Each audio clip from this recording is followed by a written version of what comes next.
सोने आणि चांदीच्या भावामध्ये मोठी घसरण बघायला मिळत आहे। सोने आणि चांदीच्या या घसरणीमुळे संपूर्ण महाराष्ट्रामध्ये आनंदाचं वातावरण निर्माण झालेलं आहे आणि सराफा बाजारामध्ये आता थोडी गर्दी वाढताना दिसत आहे, कारण सोने आणि चांदीच्या भावामध्ये घसरण व्हायला चालू झालेली आहे।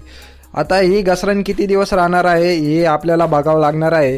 सोने आणि चांदीच्या भावामध्ये प्रति 2-2, 3-3 हजार रुपयाची घसरण बघायला मिळत आहे, कारण आजचा सोन्याचा भाव आहे, 1 ग्रॅम सोन्याचा भाव आहे 15,295 रुपये आणि 10 ग्रॅम सोन्याचा भाव आहे 1,52,000 रुपये, 200 रुपये असा भाव आजचा सोन्याचा भाव आहे। आणि चांदीचा भावसुद्धा थोडासा घसरलेला बघायला मिळत आहे।